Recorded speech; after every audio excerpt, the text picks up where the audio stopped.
What's up, y'all? So, um, man, give me one sec. Hello. So everybody sort of jump in. Welcome to the stream. Uh, Many people in the community know me as 3-bit. Because of my job, it's not often I can come on here and do my own show. A little rusty. So, you guys often find me jumping on like different shows. I always say I've been bought out exclusively by Mav. And did something interesting happen this week at all? A lot of things. A lot of things. I kind of want to clarify a couple things with the Xbox tax. It's been a while. It's been a while since I asked 3-bit. First, let's start with that. Like, cause life has happened. I've been really busy. But I try to appear on other shows. If I can't do my own, it's a lot less set up. And when I usually do these shows, I like to really formulate my thoughts. The last show I did was when I was in some uh hot water for a bit with this other Twitter streamer. Her name was Hi I'm Cells, and she was accusing me of stealing a giveaway code. Just just so you guys know when it was the last time I did this. Um but I wanted to clarify a couple things on my own before I jump in the panel with like a bunch of other people. There's a lot of thoughts I have, right? Um so first off, thank you to all the people who seen my posts, they retweeted it, and I've been getting a lot of comments um on it, and a lot of different live streams talking about my posts, and I really do appreciate it. I literally was writing it when I was like watching Harry Potter, and it was it was something I was thinking about, obviously, but it was I didn't expect it to get that recognition, so I really appreciate y'all. Jay Vargas says, caught you on Games on Daily. That was pretty good. Thank you. Yeah, I've never been on Games on Daily. There's a few shows I like to just jump on. I jump on Mav stream, Fun Speculation, quite a bit. I would say I'm a regular there. Um, I, when I first started streaming, I was on Boom Show quite a bit. Um, but yeah, then I tried to spin off and do my own thing, and yeah, but love Boom. He had a lot of nice things to say about me today as well. So I really appreciate it. I see all your guys' comments, and I appreciate you all. So there's a lot of things I want to say.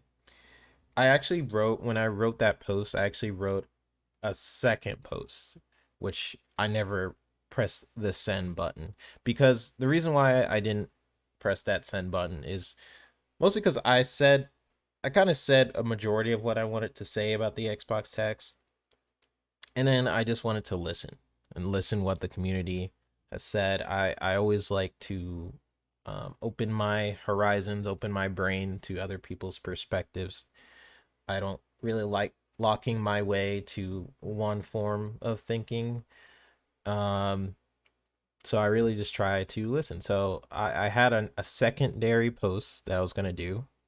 I wrote the whole thing, and then I was like, you know what? I'm just gonna listen. I'm just gonna listen to people, and see what the response was. Hello, Dave Ramos, RSJ, Steel Rain, my buddy. That's my buddy. Appreciate you guys for dropping by. It might be a quick show. We'll see. I do have a lot of thoughts coming in, but again, yeah. Thanks to everybody who's been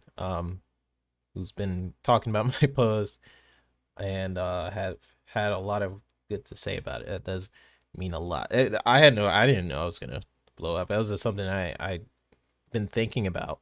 So a lot of people have a hard time clarifying what the Xbox tax is. So when I was writing my posts, I was doing so not only in an industry perspective, But I really wanted to describe to people on what I thought the Xbox tax was. So let me pull up the post in case people are just jumping in. They're like, what the heck are you talking about? I'm talking about this. So I'll read it. Xbox tax. Internally, it's known throughout several studios to prioritize PlayStation versions of a game first due to its overall popularity, which can lead to performance disparities depending on time in development and priorities. It's commonly known throughout many third-party studios that PlayStation is the priority, then porting versions of their game to an Xbox, which can leave out graphical and optimization features in its dev kits. I believe that priority sentiment carries throughout the industry in my experience and carries through a bias mentality. The PlayStation First mentality is also seen with review copies, with most reviewers preferring or having a preference to playing or reviewing a game on PlayStation First. An Xbox game can review well initially, but receive negative coverage for months afterwards with Halo, Starfield, Call of Duty, Sea of Thieves, or be opted out of categories of conversation. Multi-platform games tend to also have more reviews in general on PlayStation. Even more favorable outlets choose to sometimes opt out of Xbox coverage or copies overall. I've personally seen outlets reject Xbox copies of a game. It's not crazy to me to equalize PlayStation's popularity to favorable bias. It has more users and a bigger fan base, and generally gets more favor for anything negative due to premium games. And as I mentioned, most reviewers choose to not even have an Xbox copy of a game. And in my honest opinion, you do not see that same energy with PlayStation products or games in terms of negative articles. No multitude of articles asking about where Last of Us Factions is, which I'm actually kind of mad about. I really want that game. Or asking about the players dropping in a game months after launch, like Starfield, a single player game. No asking about coder status, multitude of studios that have put this one up, have had layoffs of 100 plus people. Their pipeline, lack of showcases, or any hint of negativity toward a portable device that isn't great at being portable, getting higher review scores than devices like the Steam Deck, something made to be portable. No series of articles about upcharging for a service without any improvements, or if there's an article, it's buried with a multitude of articles about why you should forget about a game like Starfield. Barely a peep throughout many industry outlets on a variety of topics of anything that's negative about PlayStation. So in my opinion, there is a bias, and I don't think it's a bad thing to point out that the media prefers PlayStation, and it reads that Xbox can be a hindrance to these people in a lot of scenarios.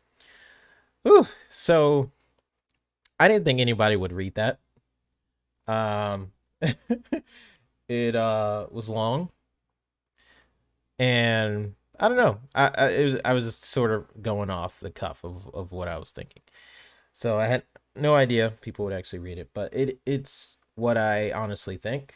Um, and when I was writing a post, I was doing it from my industry perspective.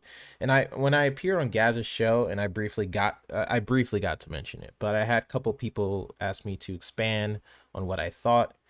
What I wanted to do was, if I were to explain the Xbox tax, want to foolproof it a little bit, because you have people in the media like Destin who see these examples of bias, and they find several ways to explain how it was just a mistake, or, oh, this was just a bad take in this specific scenario, but it's not at all connected to an inherent bias somehow.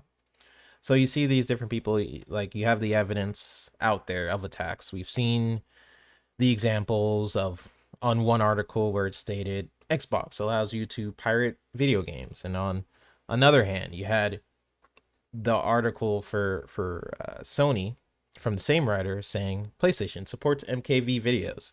You had Ryan McCaffrey post with 1 year saying that Tomb Raider being an Xbox exclusive was hurtful. It's bad for gaming. Years later, Ryan McCaffrey praised Sony for making Final Fantasy an exclusive. Right? So, and then what did Destin say to defend that? Well, he said, and I quote, from that Ryan McCaffrey comparison, he said, after a decade, Ryan had two different takes on exclusives. And that's proof of something, question mark. So it's like things like this where you can show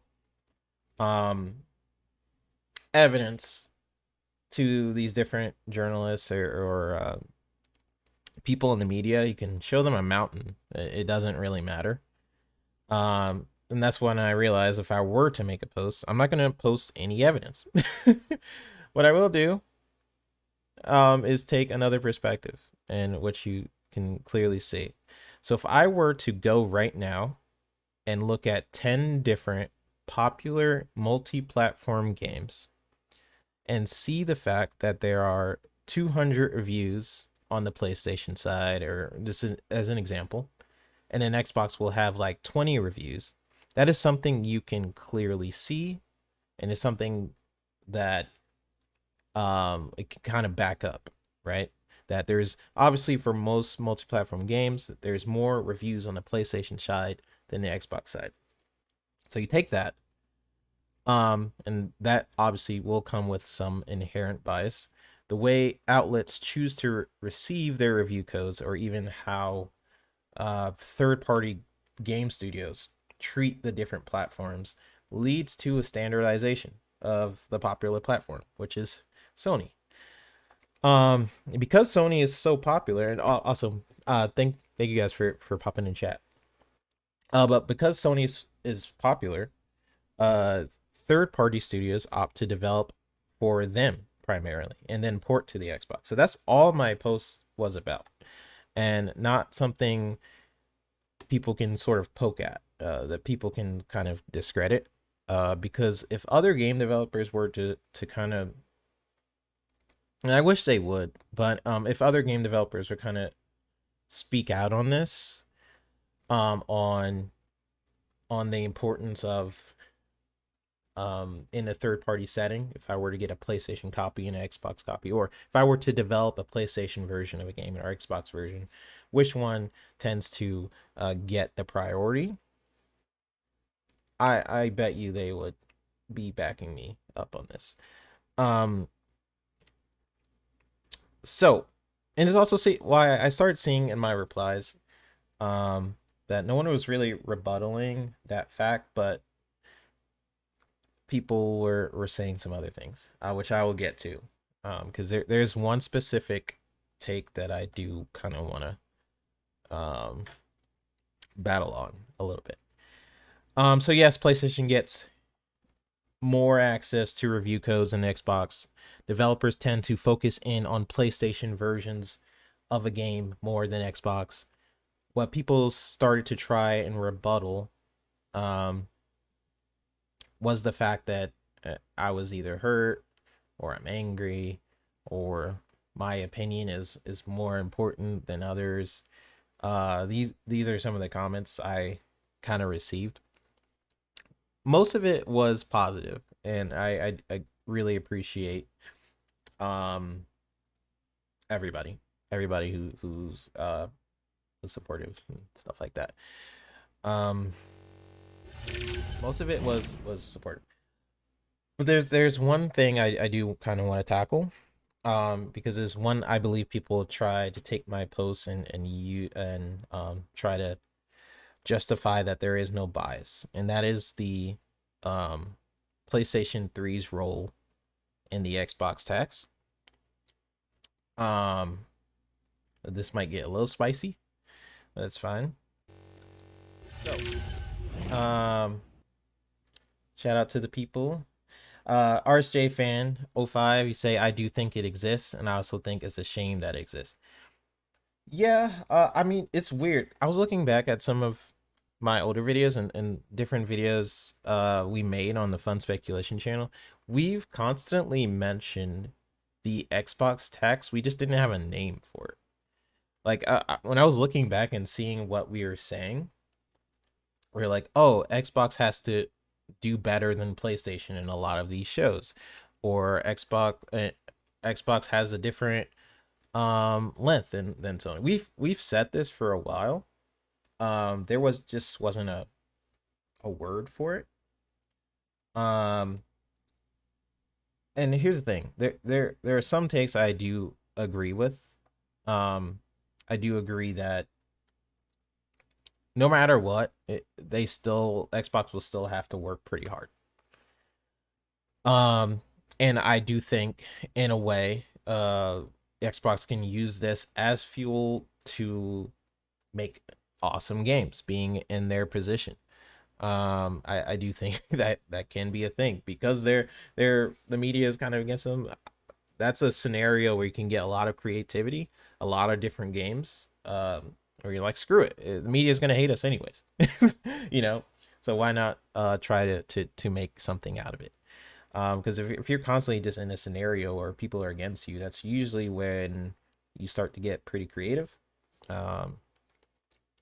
You can use that a little bit. So that's where I agree with some other people might not.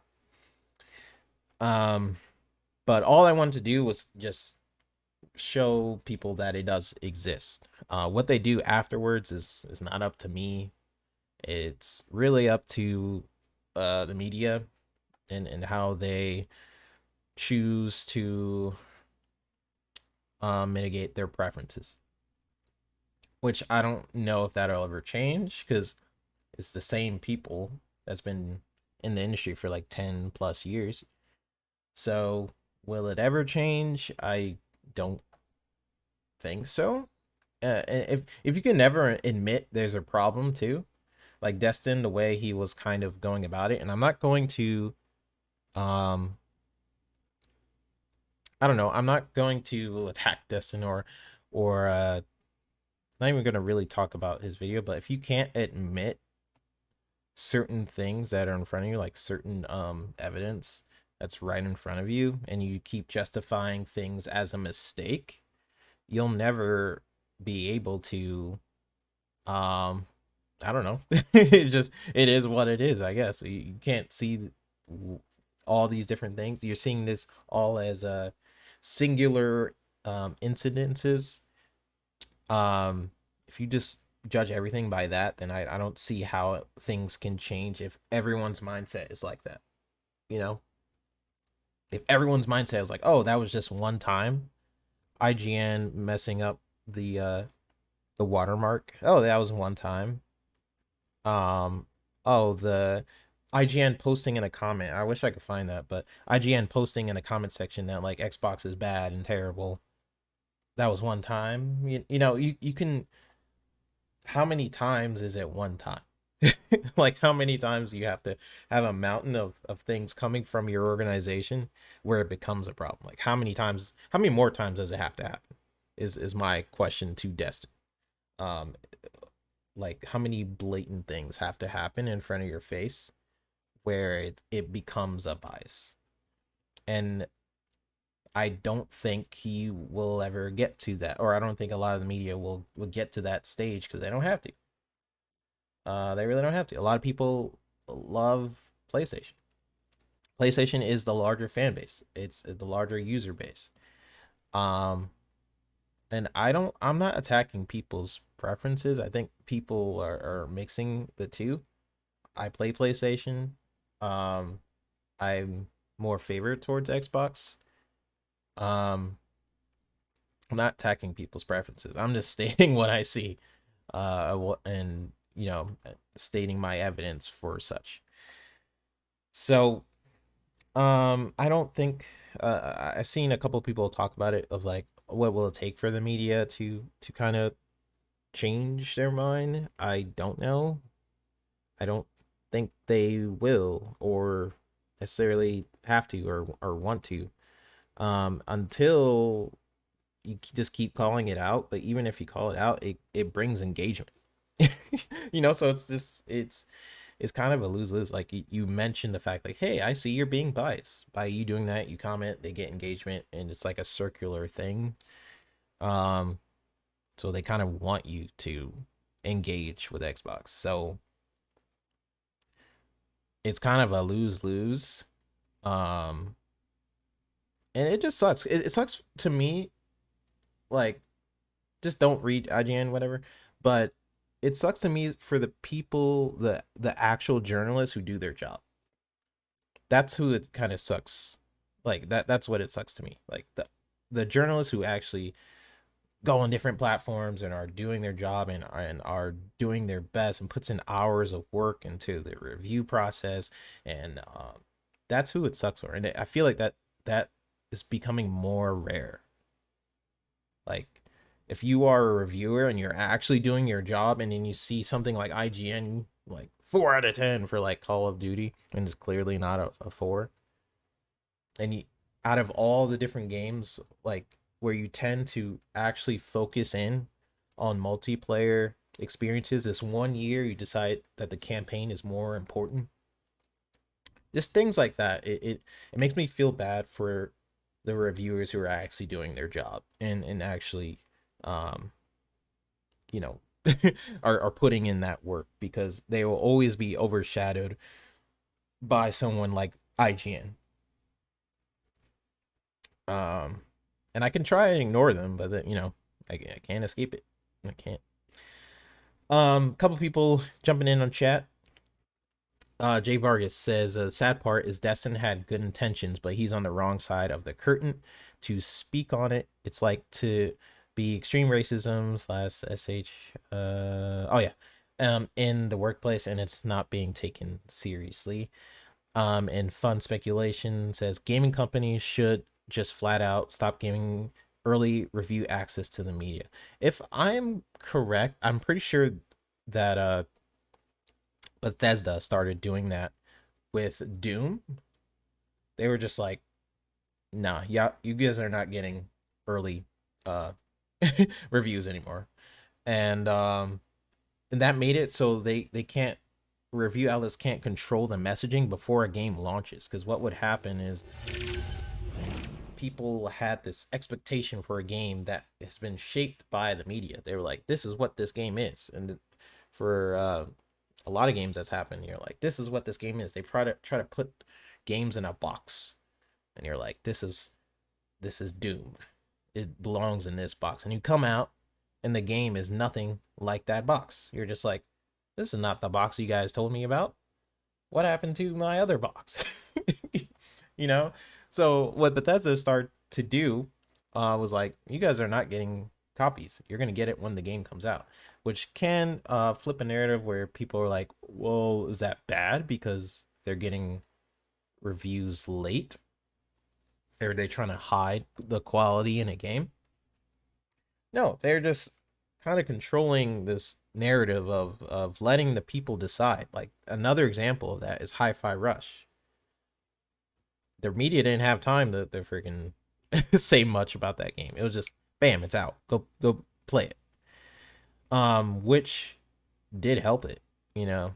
So that just shows you the power of the media can hinder on whether or not people can deem a game successful or not. Fun speculation says, but I would argue that if gamers can be patient, if they are on the fence, then they can still wait for reviews. It would allow community sentiment from early players who would be the biggest fans anyway to judge the games.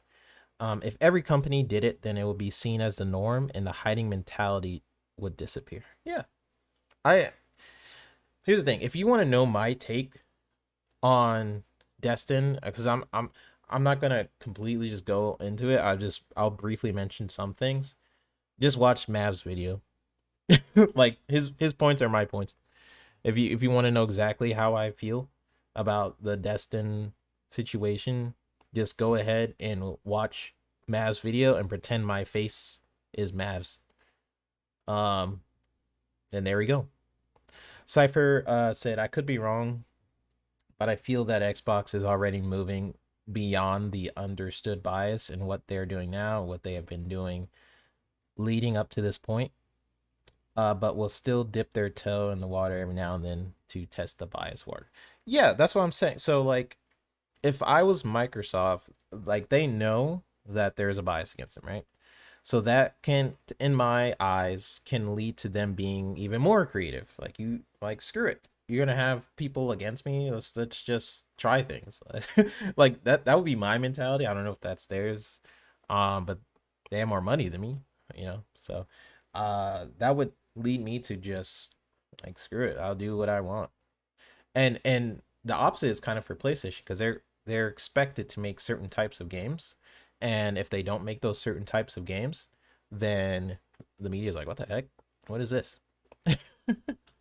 You know, so kind of, I don't know, it can work out. Xbox already has so many different genres kind of locked down. They have like RPG, they have like first person shooters, um they have almost every single genre except they need more, like I guess third person, that third person adventure, which I guess they're getting with a couple games like Hellblade and stuff.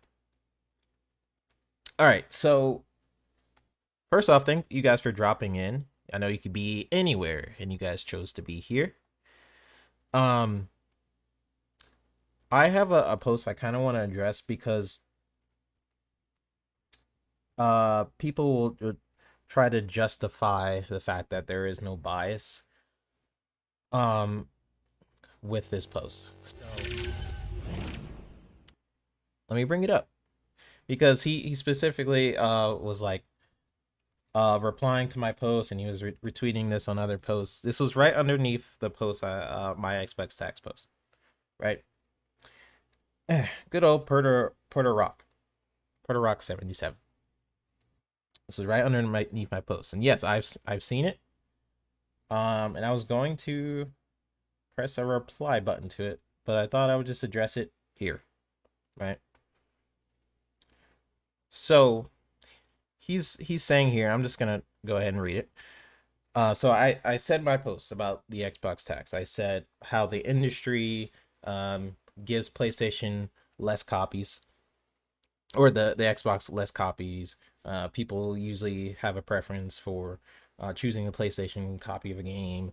How that sentiment ripples throughout the community, the media, etc., etc., etc. So he decides to say, oh, so then in the PS3 era, it was PlayStation tax. That explains why 360 was the lead platform. Majority of the review copies were 360 versions. Gabe Newell said PS3 should be scrapped, but Bobby Kotick said Activision would stop supporting PlayStation 3 if Sony doesn't improve sales. People criticize PlayStation 3's price of $600. The PlayStation 3 launch controller dragged for not having Rumble, and everyone criticized PlayStation PSN despite being free. It was all PlayStation taxing, just like a moon thing. All right. So you can't say this post without like bringing context of the time that it was in. So, if I wish I had dream music. So I'll take you to a place where the PlayStation 3 first launched. So good, sir. You said, and I quote, Bobby Kotick said Activision would stop supporting PlayStation 3 if Sony doesn't improve sales. What he actually said, which is why I see you didn't see the actual quote, he said they would stop supporting the PlayStation 3 if the price cut wouldn't drop. That is the difference. You said Bobby Kotick said Activision would stop supporting PlayStation 3 if Sony doesn't improve sales. What he actually said, what he was referring to, is they would stop supporting the PlayStation 3 if the price cut wouldn't drop. That is a major difference in language, and it showed the mentality that several CEOs had at the time, because PlayStation was seen as this untouchable force in the market, and they weren't willing to adapt or move because the mentality was that others adapt to us, not the other way around.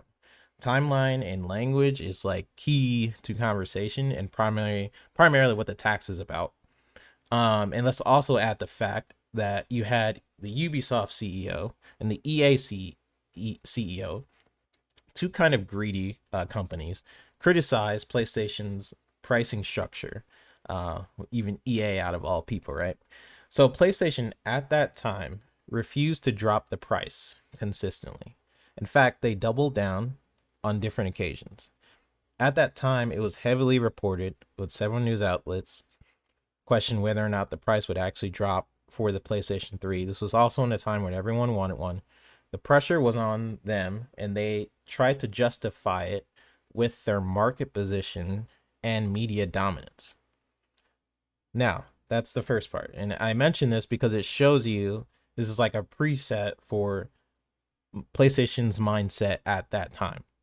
You also said, quoting, "Oh, so then in the PlayStation 3 era, it was PlayStation tax. That explains why 360 was the lead platform." While the 360 did well with all of the Xbox 360 success in a generation where it had a lot going for it, it still lost by the end. So if you're talking about to the fans, then yes, many people sided with the 360 in that generation for sure because of the multiplayer features, exclusives. But in terms of sales, everything that the PlayStation did wrong that you mentioned in this post, with all of its flaws, the PlayStation 3 still won that generation by the end, right? So you have people criticizing a product for doing people criticizing a product for doing bad isn't the tax, right? 360 deserved all the articles it got with the Red Ring of Death situation. That was a disaster for the company. You should criticize any product if it deserves it. Xbox tax relates to media bias. I can tell you what it's not. It doesn't happen 100% all the time. Across the board, every single person in a media outlet is biased. No, I don't think anyone is realistically saying that. I'm in the camp where at the end of the day, I want both Sony and Xbox to survive and have competition. Me acknowledging a common theme of bias isn't escaping the criticism of it. So my tax post is about this specific generation, not one that happened 10 years ago. But if you wanted even more context, then to add the fact that PlayStation won every other generation before and after that in terms of sales, media, and public perception, excluding Nintendo, right? But yeah, I mean, it's important when you mention the PS3's roles in tax. First, mention the fact that they didn't lose the generation; they lost it to a lot of fans, but they still won in terms of sales. If you're talking about sales, so when you mention the PS3's role, just think about the history of that generation, and the context is important. Because you can't ignore the rest of what actually went on. A platform doing well or not doing well isn't the topic of the tax or the basis of a bias. A platform making bad decisions and receiving criticism for that isn't the Xbox tax. The tax to me is even when a platform does well and does make the right choices, there's still a prove me right mentality. Regardless of how good something is, there's always this mountain to climb, even though things should be judged for what they are, not for what they are not. The PlayStation 3 was rightfully judged, in my opinion, for its time in the market, as I mentioned before, and it still won. Because of the fact that PlayStation as a brand is so incredibly powerful, even 10 years later, and still has the bigger player and fan base. So to me, what led to the PlayStation, because I kind of want to address everything, so he has no little thing. What led to the PlayStation 3 failing at the start of the gen, in my opinion, was Sony's ego, which we can still see ripples of every now and then. The PlayStation 3 was $600 at launch, like you mentioned, while the PS2 was $249. And they actually stood with this pricing structure despite their backlash for 3 years, which did hurt them. The console was expensive to manufacture, and a ton of the CGI games that they did announce weren't available till 4 to 5 years after launch. So on top of that, the PS3 was it was powerful compared to a lot of computers at the time, but their cell processor was a nightmare to develop for.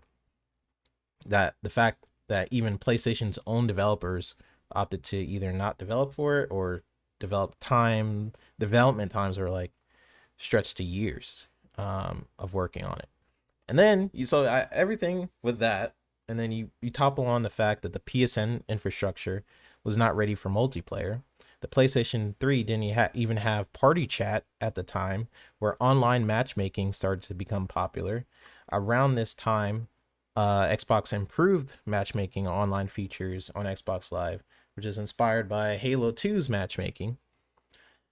And if anything, on your points of being a PlayStation tax, Sony was so confident in their market position, they thought that they wouldn't have to drop the price of their console or improve any of the things I just mentioned related to their competition because of how the media usually responded to them.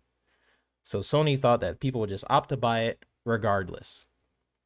And this didn't work out for them in the beginning. They still won the generation by the end. So when they finally did drop the price, they ended up getting more sales than the Xbox 360. So with all the backlash that Sony got, PlayStation justifying their price increase and lack of online features during the PlayStation 3's reign, they still won the generation. Their messaging as a media focused system, because you ever remember the time, their messaging was kind of like a media focused thing at the time. It slightly dented Sony by the end of the generation, while the media focused messaging pretty much destroyed the Xbox One the following generation comparatively. Right? Those mistakes from Microsoft even rippled to this current generation. A lot of the mistakes made was Microsoft's missteps, but it was also the media perception, how the media covered the Xbox 900p, how sharing games was easier on Sony, and then you had the TV thing from Xbox. A ton of the features announced towards the Xbox One are modern day expectations with newer products, and those features will not receive the same backlash if it were announced today. So PlayStation 3's failure in the beginning of the generation 10 years ago is not an indication that overall bias doesn't exist, right? The gaming industry prioritizing the PlayStation 5 is a result of being the market leader, but it also ripples through an expectant mentality with the gaming media. Like we expect games to come to our platform or to be marketed specifically toward our demographic, and when it doesn't, I feel it can get pretty overly critical before a game even releases. So without all that being said, I mean, I've personally seen examples of game copies being denied by media outlets that only wanted to receive PlayStation copies for their reviews. And this is just where we are at. I don't think it's crying or conspiracy. It's just something Microsoft will have to overcome with an abundance of consistent, great content. So that is it. That is all I'm going to say about your post. And drop. Lore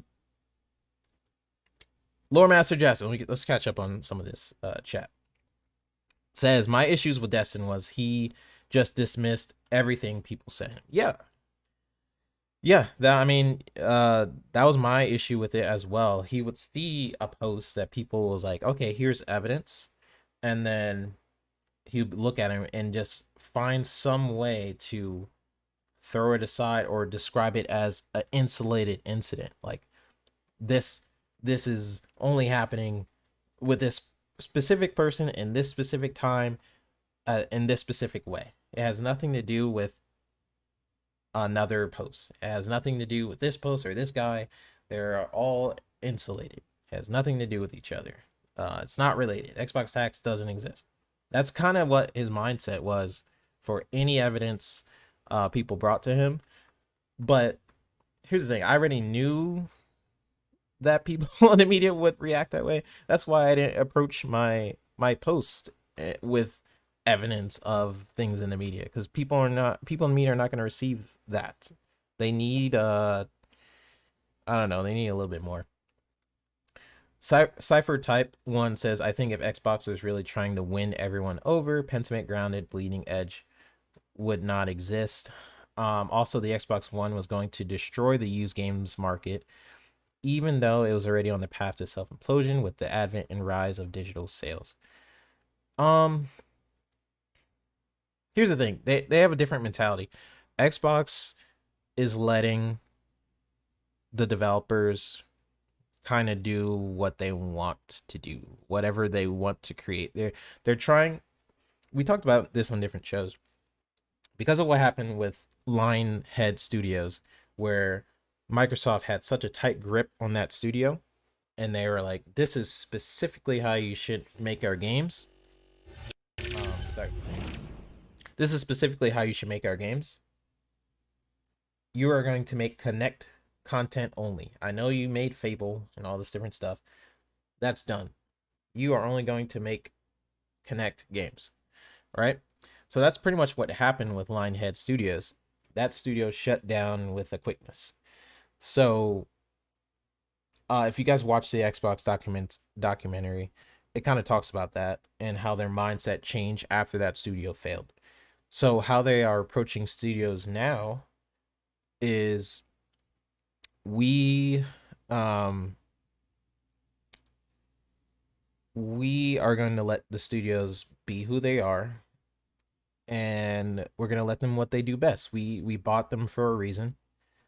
Let's let them breathe a little bit.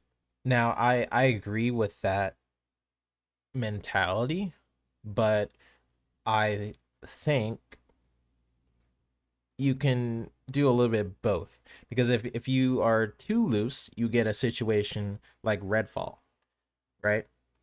Where they said they didn't even check in on the game's progress. They released it and it was like barely complete. Like that game needs 2 years and 2 more years of development in my opinion. Like it's empty. The gameplay systems are messy. There's a lot that needs that game needs help. That game needs help. So like if you're too relaxed, you get situations like Redfall, where you don't check in on quality, right?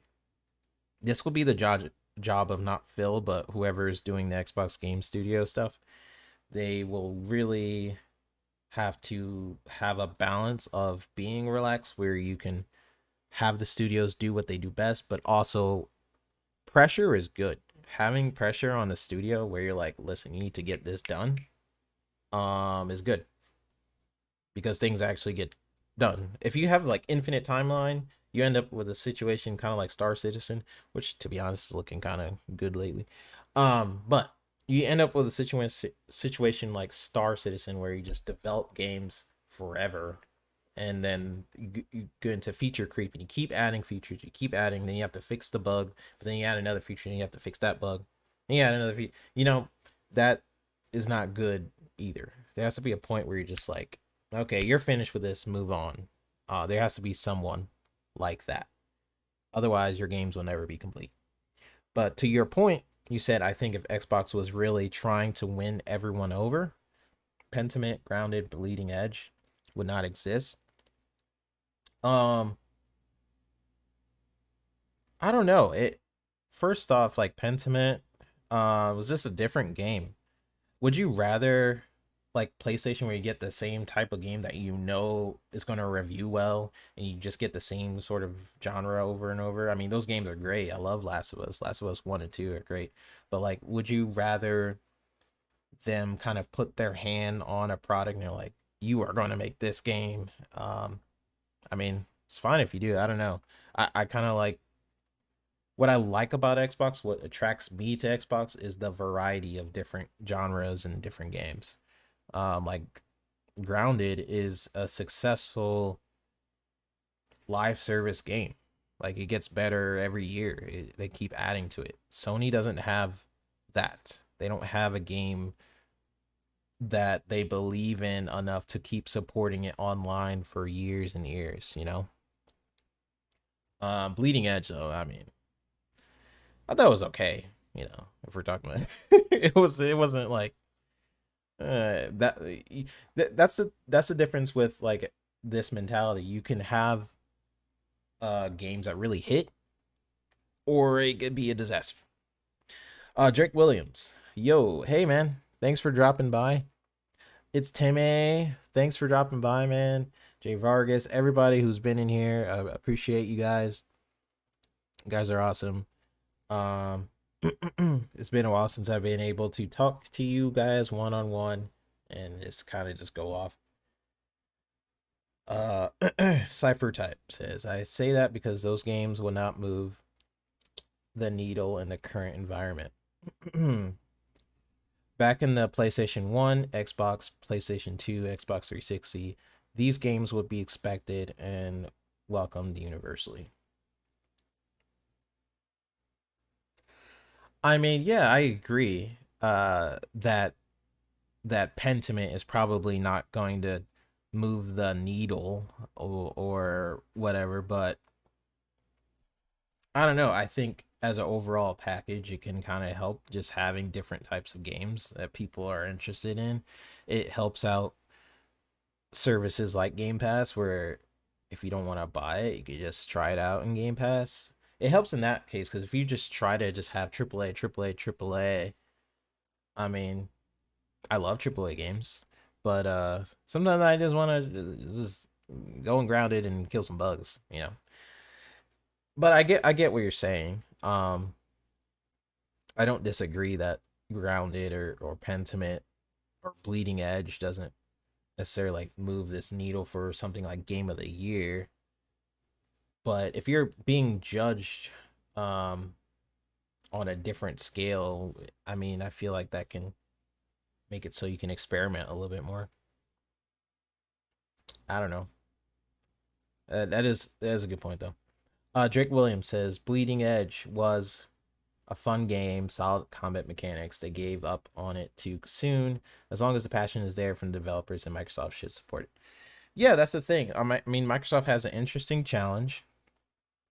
They have to be relaxed on a studio enough to give them creative headroom, but they also can't be too relaxed where you end up with like a Redfall situation where the game's quality is really just terrible. Um, so I mean, it's really up to them. They have to just keep an eye out on their studios, trust them for what they bought them for sure, but also just be like, this is what we kind of want to make. Because here's the scenario where that isn't good too, when you just let studios kind of do whatever they want. Xbox has so many different IP. If you really think about it, they have like Conquer, they have like Banjo, of course Joanna Dark, you have Battletoads and all of this IP that's not being utilized because nobody in their studio wants to make those games. They're like, Rare, who was known for making those games. They're like, I don't want to make those games anymore. And then those IPs just start to die out because no one wants to make those games. So what they even had to do with Perfect Dark was they're like, hey, um, we want to make Perfect Dark, but Rare usually makes Perfect Dark. So we need to hand this off to another studio. Let's build a studio from ground up to make this game that we want. Like there needs to be either some specific studio that can Microsoft is just really hands on with, where you can start to utilize these IPs and start celebrating them. Like there's no reason why some of these IPs should just die out. And here's the thing. When you look at the Game Awards, if we were talking about moving the needle and stuff, if you look at the Game Awards, every single game on the Game of the Year list are sequels or established IP. The gaming media says they care about new IP. They don't. They really don't. Look at the Game of the Year every single year. It's always like a sequel or established franchise, or they do not care about new IP. So I feel like Microsoft could use that to their advantage. They have a ton of IP, established IP, that they can use. CypherType says, let me clarify, outside of the Xbox community, those of us in the community love that diversity.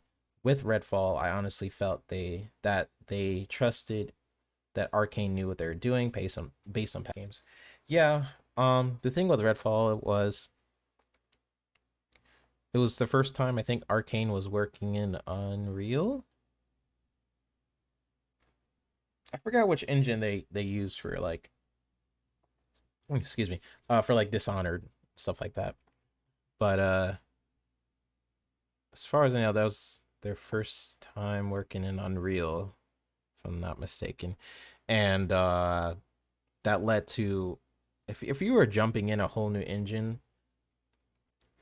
to make a game, I mean, I don't know. That's a bad move if you are not experienced with that engine, because every engine has a different production pipeline. It has a different way, with how you code, with how you are adding in assets, with how lighting systems, like if you import one level from Unreal to Unity, I'm just speaking from experience.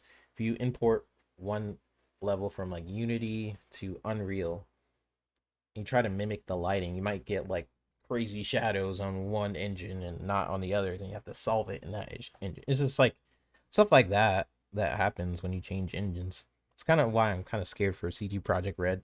Also, we'll see what happens with that. That, and it was Austin not lying. Oh, okay, okay. It's Austin not lying. Um, yeah, I guess it was. My whole thing is just like with whatever Xbox is gonna end up doing with their next game. I'm not really worried about their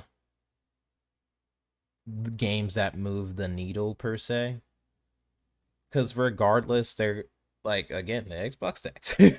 They're gonna have something against them. I think the only thing that'll get the media to kind of subside some of their points will be games that the media is comfortable with. If you look at what's in the Game of the Year category, um, I mean, we get some RPGs and stuff and like that in there, but most of them are third person action adventure type games. Um, when Xbox starts to make those type of games, I feel like no, they're not gonna do. What I said earlier in the show was this is pretty much how I feel about it, which is pretty much that the media, they're not gonna change their tone for a while. It's, I don't know. Well, we'll see what happens.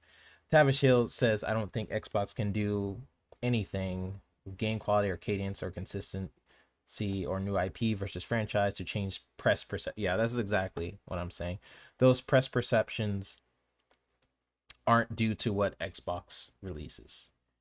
Yeah, I mean, it just goes into what I posted, right? You It's hard to fight about, like, yes.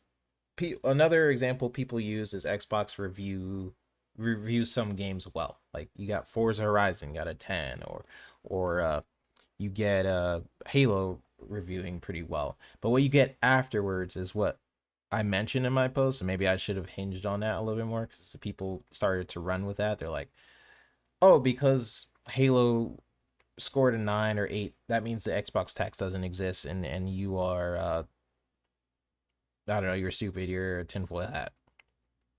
They don't really talk about the conversations of what happens months after, the amount of negative coverage that Halo Infinite received, or what they're doing with Starfield right now. Like, why you there was an article about Starfield about why you should stop playing Starfield. And then there was another one where it was like, I already forgot about Starfield. Just like things like that. Sure, one reviewer might see the game and actually do their job and review it well, but the way they either cover it afterwards or how it gets brought into conversation after is not on the same level of PlayStation games. Not even close. So I don't get the whole because a game Xbox game reviews well, you get that means there's no bias whatsoever. Like, do none of those articles make any sense, or do the fact that most games they don't even receive an Xbox copy or want an Xbox copy or reject an Xbox copy, all that is just invalid because an Xbox game reviewed well? You know, that's one part of the Xbox X I feel like people need to start hinging on, because um it's getting left out of conversation of like why the Xbox tax doesn't exist. The major things I just pointed out was like people, the guy using PlayStation 3 as a reason, and then the scores. Because the PlayStation 3 did well in one generation, that means that Xbox tax doesn't exist. And because the scores are good, that means they acknowledge that this game was good, which means the Xbox tax doesn't exist. Like, okay. Um, Cypher type. Overall, your points do make sense. I said there needs to be both influx of Xbox gamers into the games media. Existing people in media needs to retire. Exactly. Whatever people talk about Halo Infinite, they will say it had a disastrous launch. Yeah, that's what people remember, right? People remember the conversations that usually happen after. Like Cyberpunk got like tens, right? It got like tens and nines. What happened after? It was this messaging in the media that Cyberpunk was broken, that a lot of people tried it after. They're like, oh, what the heck? This is terrible, whatever. All of this stuff happened after. You can't justify a score and say there's no bias. There's conversations, there's nuances that happen after the score is set. That's just how it is, you know. You can't say like Halo Infinite reviewed well. That means there's no bias. What did they say after the game release? Which to me, I mean, it justified. I feel like Halo needed more time. I'm just saying for conversation's sake, like just because of a review score, the review score doesn't really mitigate the bias that it can receive afterwards. Tavish Hill says, my view, the Solon for Xbox to find the Solon for Xbox to find success is to what are you trying to say? I'm just gonna say how you said it. My view: the Solon for Xbox to find success is to release game trials to the public the day that review codes go out. Xbox needs to change the social environment reviews get written. Yes. Yeah. Yeah. I mean, that's kind of what my example earlier of that was Bethesda, and what they did with Doom was they stopped giving out review copies. They were just like, you'll get Doom when it's out.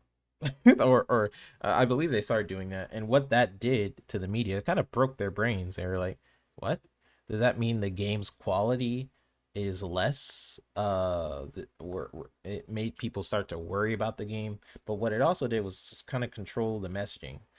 Another scenario where that happened was Hi-Fi Rush. That game came out so quick, the media didn't even have time to friggin' like post about it, post their reviews or whatever. People just tried it. They're like, whoa, this game is kind of cool, you know. So maybe Xbox should do more stuff like that. Or like, screw you guys. You guys are not getting review copies. Bam, here's the game. You know, everyone gets it. That can work. It's not always gonna work though. You know, it doesn't work for every game. Cybertech. The problem with that is this requires changing someone else's mind, and the only person that can change their mind is themselves. it's hard for the current gaming media, to change their minds with this current system. The current system being that it's the same journalist that's been for the past 10 plus years, right? That's the first thing.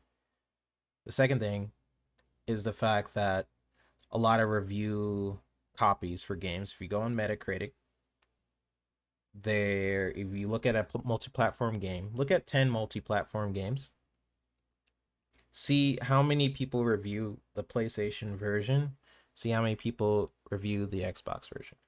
PlayStation will have 3 times as much as the Xbox. And that just goes into the standardizing thing I was talking about. Like, there are more people on PlayStation. That's just that's just what it is. There's more people on PlayStation. More people prefer PlayStation.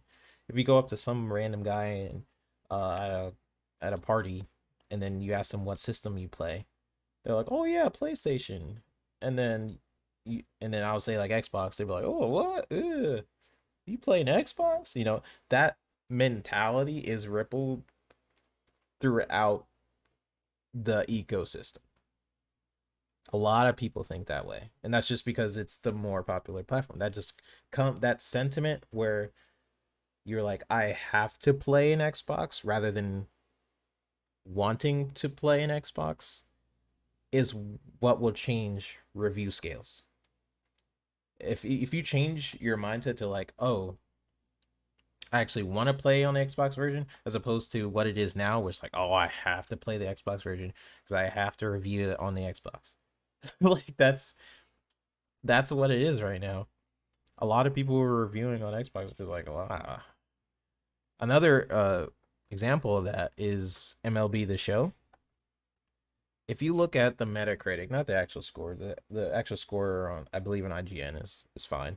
But if you look at the Metacritic for MLB The Show, see the moment it hit Xbox and see how many points it dropped. Because every year MLB The Show reviewed very well. It got 80s, 86s, 85s, 89s. As soon as it dropped to Xbox, it dropped to like 77, 76, 75, That's just the way it is. Tavish Hill, it's actually easy to change those minds once you realize their views are dominated by social dynamics. Research shows it's the social environment that governs ratings. Yeah, okay, let's play with that. How would you do it? If you wanted to change someone's mind, if they've been playing, let's pretend it's Xbox, PlayStation, whatever. If you wanted to change the media's minds, or people's minds to start playing on the Xbox, how would you do it? I'm challenging you guys in the comments. how would you choose? How would you change the social dynamics? Is it just releasing a lot of good content, this over and over till people are just like, oh my gosh, I can't ignore this anymore? Is it starting to release certain games that you like more third person action adventures? Is it it's not better deals, because GamePass it's a pretty good deal.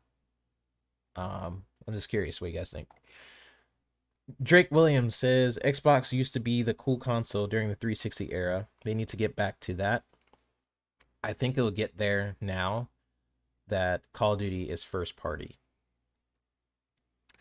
Yeah, that was a thing. There was a lot of dorm room parties with like Halo with the Xbox 360. I do remember that time. That was just a season where PlayStation 3, or with Sony's mentality, which I talk about with Perdo Rock's post, their mindset was like, we're untouchable. We don't have to drop the price of our console. We don't have to do, other people adapt to us. You guys are adapting to what we want. That was their mindset back then. And that really hurt them. It really did, because they were like, no one's gonna outsell the PlayStation. So that ended up helping Xbox out quite a bit that generation, in terms of public perception. I say public perception because by the end of the generation, while the PS3 stumbles in the beginning, it ended up catching up once they dropped the price. And that was without games. They released a lot of CGI trailers for the games, but a lot of it didn't drop till like 4 to 5 years later. So, you know, they still caught up by the end. So don't let people say like, oh, 360 won this generation. They won a good majority of it, I guess, in terms of sales, but by the end they PS3 it won. Tavish Hill says that way reviews are written against backdrop of positive vibes on social media instead of within a tiny cynical bubble of reviewers chatting on Discord and nitpicking. Check the research. Google Ian Livingstone's study from 2011 on the subject. I will. Here's the thing. I like to open my mind to different I don't know, different people's opinions, different people's topics and stuff like that. Um so yeah, I really appreciate that. I'm actually interested in that. I'm gonna check that out. I think Boom was saying something. Was it Boom? Someone was talking about like someone brought up my post about like how I tackled the Xbox tax, and then someone else brought up like the psychological aspect of why. Was that you or I don't know. Jasper says having consistent good game releases and it takes a generation to change mindshare. Yeah. Yeah, I agree. Consistent game releases and yeah.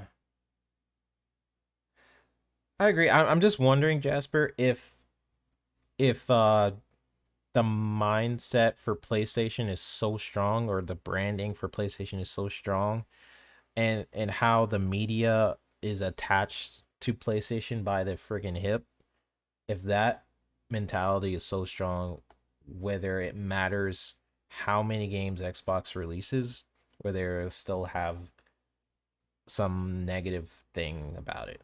I mean, look how they covered ABK or different things like that.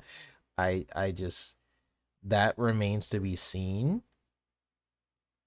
Um, it happened in one generation, that is correct, but again, um, one of my points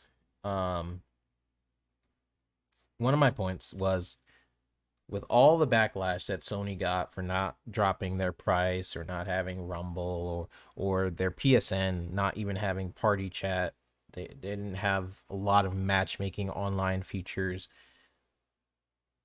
All the backlash that they got, PlayStation justifying all that stuff. And their messaging was as a media focused system. You guys remember that, right? Where PlayStation 3 is like, oh, we have all this media stuff. It just slightly dented Sony, right?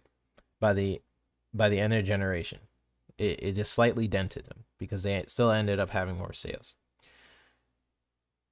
The media focused messaging for the Xbox One, the following generation, pretty much destroyed Xbox's media perception to this day. You know, how the media covered Xbox 900p, how sharing games was easier on the Xbox, and then while they were doing that, Xbox was like TV. You know, it's just different. And then you have like a ton of features that was announced on the Xbox One, which again I mentioned are modern day expectations with newer products, and those features would not receive that same backlash if it was going to be announced today. So that's what I'm kind of talking about. Like when you talk about bias as a whole, like PS3, um, and 360 was an interesting generation. It's an interesting one to look at because that was the one generation where Xbox was deemed as successful to the media and also to a lot of people. Um, Jasper says, but at the same time, console sales are going to keep going down every generation due to the increase of PC performance, power, and ease of use of PC. That's a good point. That is a great point. Um, yeah, PCs are getting powerful. People are starting to be able to play games on their phone. Uh, yeah, I mean, it's gonna be interesting. I personally will never stop using my console. It's just the ease of use factor as opposed to a PC where I have to sit down at my desk, I have my huge desktop, my screen, I have to have my mouse and stuff like that. I uh I just want to sit on a couch and play some games. Like that's why I like playing on console. But I understand that might slowly change in the future. We'll all be playing in spaceships with our VR contacts and we're all in floating chairs like Wally. And Jasper is probably the captain of the ship. And he's taking us to another planet or something like that. Um Tavish Hill. So that was you. I think you said yeah, Boom was talking what I shared with him. Okay. So was Mav. I shared with him too. Let me scroll up a little bit here. You guys are chatting. My question is, will Xbox have a undoubtable 10? Will the media and critics give the game its due respect, or will the bias not let that happen? Would the solution be shadow drop everything?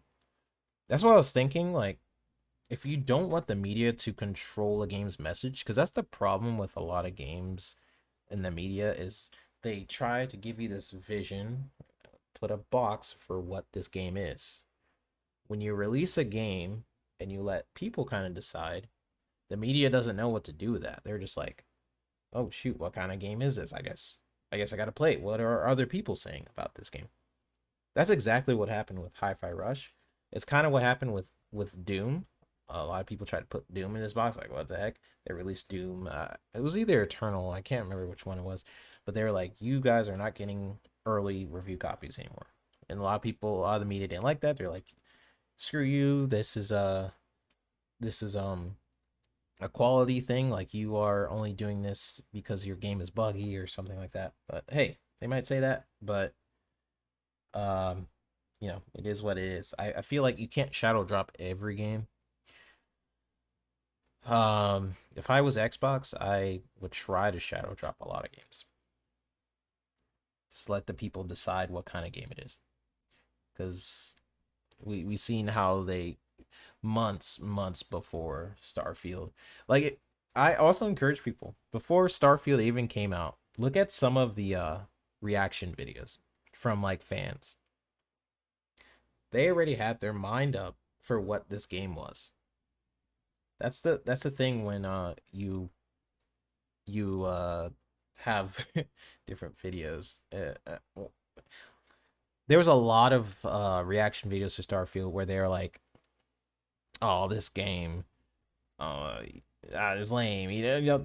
They're watching the video and they're just like deciding what this game was or wasn't just by watching it. They had like 5 seconds. The video just started up. They're like, this game has to prove me right, and this game sucks, and so there's a benefit to either shadow dropping a game, not even revealing it, just be like, bam, Indiana Jones is available right now. You know, there's a hype thing to that too. Xbox is not about. Oh, I gotta scroll up. You guys are talking a lot. Listen to the study on Mav's stream, and I agree that it will negate the negative slant, but will it push it over the boundary into the positive side? Ask because I do not know. I don't think it will initially. Here's the thing. This is something I just talked about. This could be a good thing for some peeps to hear. Just because a game on Xbox reviews well doesn't mean there isn't a bias, right? You had Starfield review as a 9 and 10 in other countries in IGN, right? You had IGN review, whatever, give Starfield a 9 and 10 in like Japan and stuff like that. and then we are still seeing people say like you shouldn't play Starfield and things like that. Then you have Halo Infinite, that reviewed very well. And then what is the sentiment? What is the media thinking with Halo? They are thinking that the game is broken. Why? Because of the articles after, right? So when people are talking about the Xbox X not existing because of good scores, it's like just because the game has a good score doesn't mean there isn't an inherent bias afterwards, right? There's so many examples of this. I like is just is it even worth kind of going into? Tavish Hill says, I think demos. Oh, hold on. Let me let me look at Jasper's. You guys are making a lot of good conversations in chat. Jasper says, but at the same time, console sales are going to keep going down every generation. Yeah, you said that. And then Cypher Type says the only way that the PC will become a dominant platform is if it becomes a console. And PC is already one of the bigger player bases, if I'm not mistaken. I think it's PC, or no, I think it's mobile PC consoles in terms of who's playing on it. Tavish Hill says, I think demos made available to public on a review code day will have the same effect as Shadow Drop in that regard. Note the environment, socially speaking, very cheerful. All right. Okay, let me scroll down a little bit. Tavish Hill, yep, agreed. I think PSX is in trouble business-wise, but people aren't ready for that discussion, but it's directly related to what you noted. PlayStation is, I think they're $30 billion in debt. I don't see IGN really posting about that. Maybe they have. But as far as I know, a lot of the mainstream media isn't talking about that. And also the fact that there's a $7 billion lawsuit against them for their uh anti-consumer practices. I don't know. We'll see.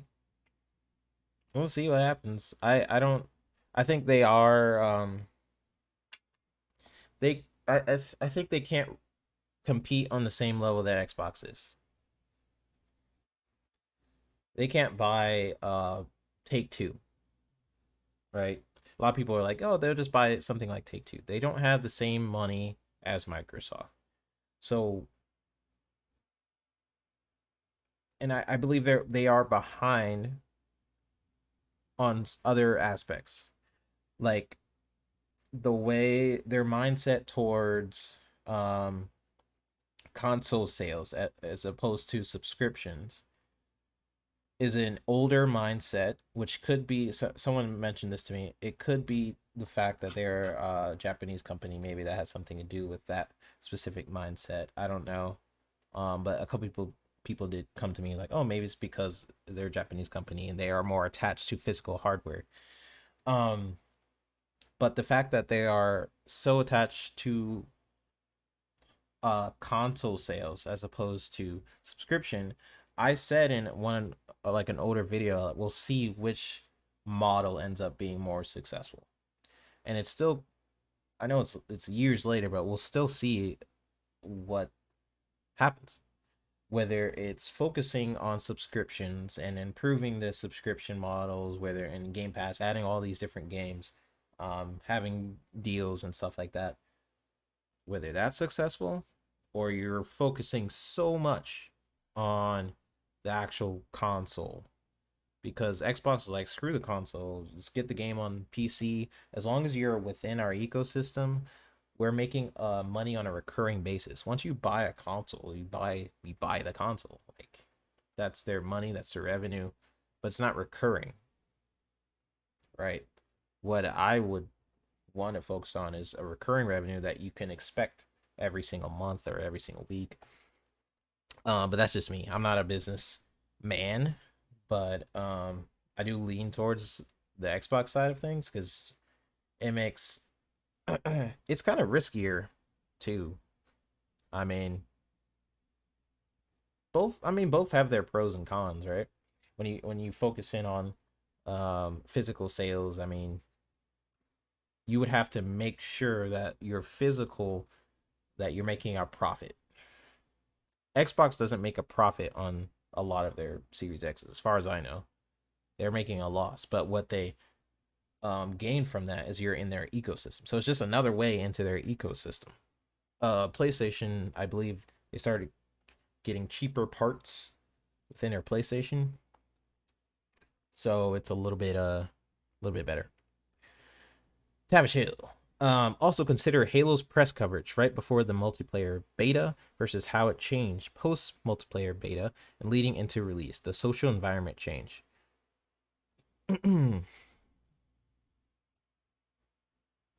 I'm having a hard time remembering um what happened during the beta. What I think it started to have a lot of hate, but then people played the beta, they started liking it or something like that. I honestly I cannot remember. So you have to remind me. I'm sure it was something crazy, but for some reason I cannot remember. Um Cypher Type 1, you said 3-bit was Starfield. The funny thing is that the defense Destin gave of it not receiving a Game of the Year nod was it was contentious in the media. But the media was who made it contentious in the first place. Yeah. If I were to break down Destin's video, it all sums up to kind of what Matt was saying, but it kind of sums it up to writing things off in specific scenarios. Like when he was looking at some of the evidence, he was like, oh, this was just this writer, or he had a bad take this one time.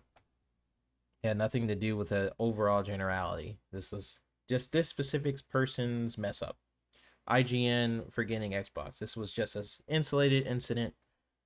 They messed up, even though it happened multiple times. They keep messing up specifically with one platform. Or and I'm surprised no one put this in, but with IGN talking in a chat, it was a live chat, basically saying Xbox is trash or whatever they said. And it was on the IGN official account, right? Or, I mean, the fact that Ryan McCaffrey was like with Tomb Raider that Xbox should be ashamed or whatever he said for doing an exclusive. And then on PlayStation, years later, he was saying that, oh, it's fine. Square Enix is doing a great job with Final Fantasy or whatever he said, right? What was Destin's response to that? This is how you can't argue with someone who's that kind of who just isolates everything into specific incidents instead of looking at things generally. He said, and I quote, after a decade, Ryan had two different takes on exclusives, and that's proof of something. Question mark. Bro. After a decade, Ryan had two different takes on exclusives, and that's proof of something. Question mark. How can you get that from looking at I'm just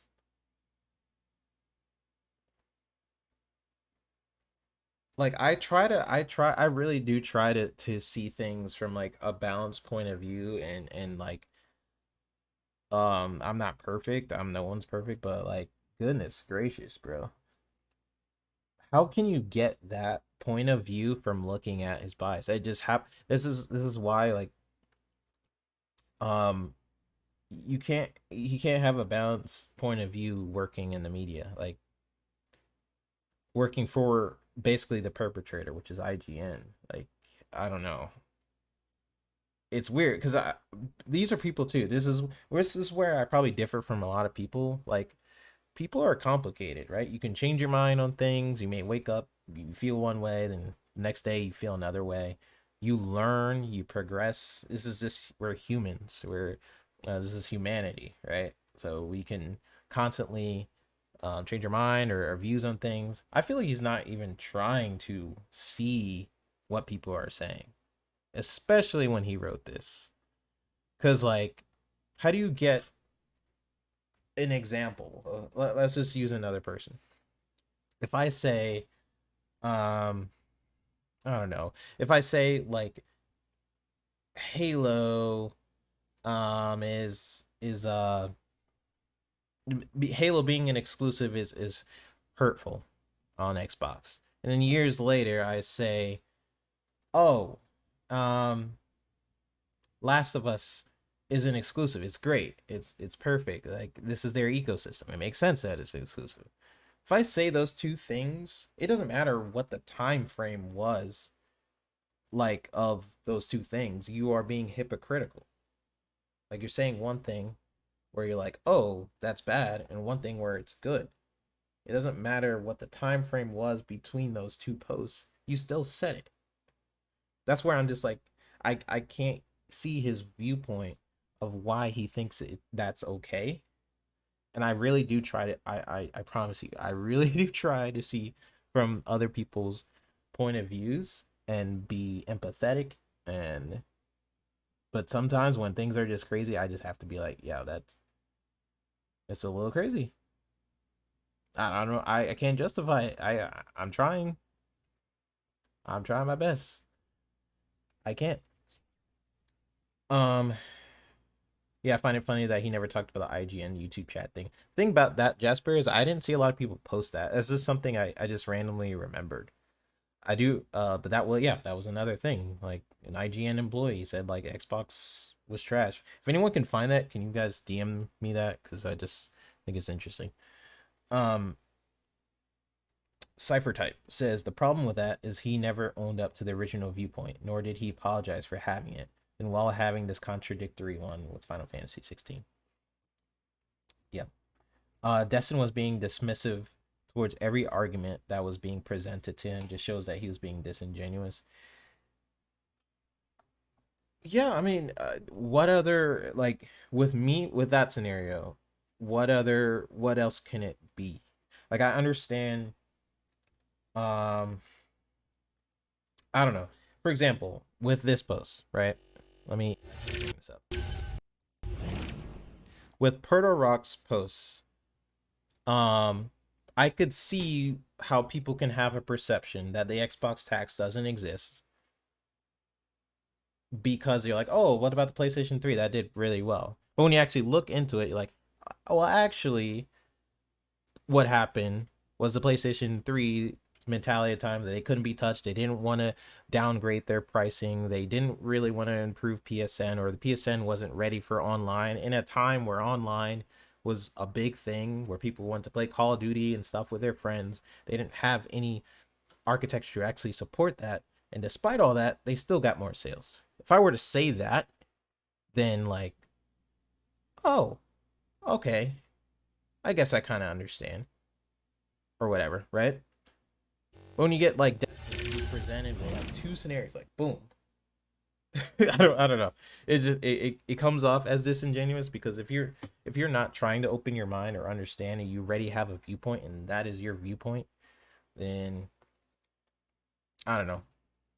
Am I crazy, guys? Like I really do try to see things from other perspectives, and maybe there's something I'm not seeing, but I just feel like with Destin and this specific this specific scenario with the Xbox tax situation, that because I feel like it hurts his bottom line of him being an IGN employee, that it's really hard for him to see different evidence points.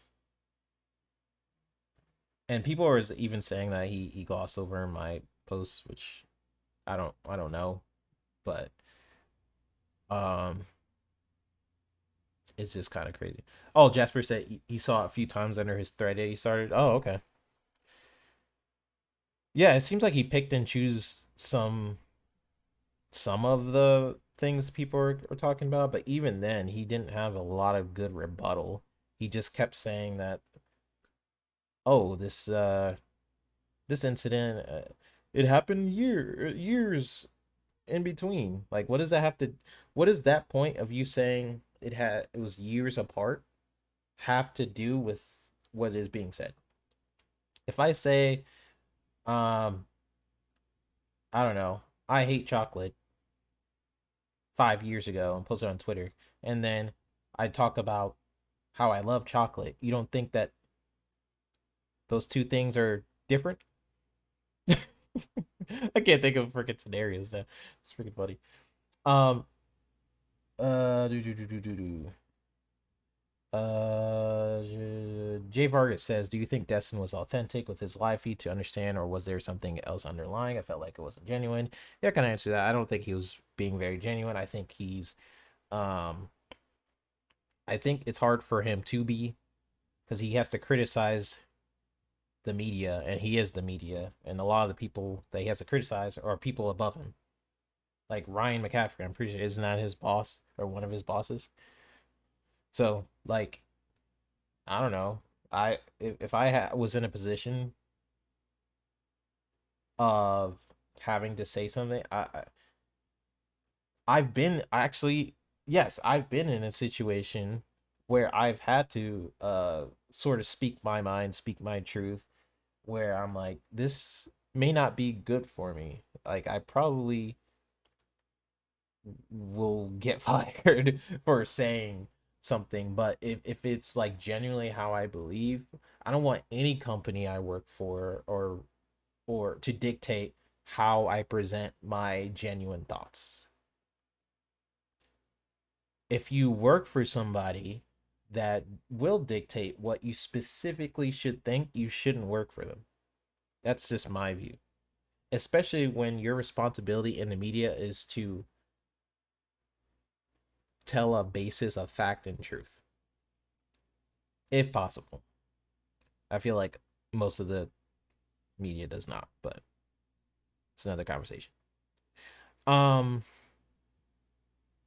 RSJ fan, I don't understand why so many didn't like the Xbox One, because I love my Xbox One S.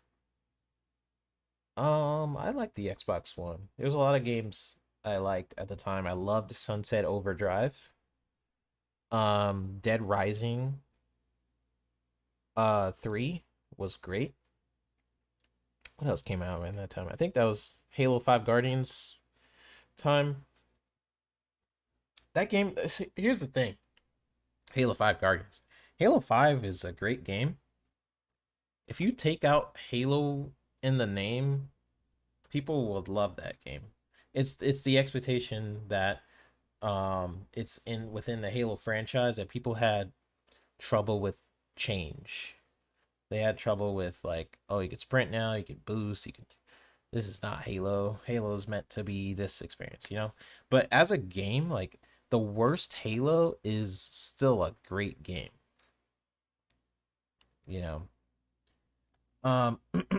Tavish Hill says, in the Major Nelson interview, People's Site, in which Destin dismissed, it should be noted that it was Greg Miller saying Xbox doesn't get the credit it deserves. Is he an Xbox conspiracy theorist? Um, it's challenging for the media to admit that. Um,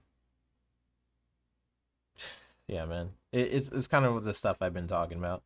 Like the media does not really want to give Xbox its flowers in a lot of ways, but right now Xbox is in a prove me right stage with the media. Prove me right. Prove that you can go back to what you were kind of doing the 360 phase. Prove it to me that you can make games on the same level or quality as PlayStation.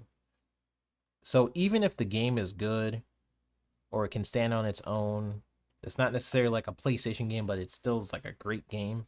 It it's like it'll be that prove me right mentality for a while, and I don't know when it'll end. Even if the game is great, even if the game is better than most PlayStation games, or this game, say this game is a masterpiece, it'll always have a prove me right mentality just because of where PlayStation is positioned in the market.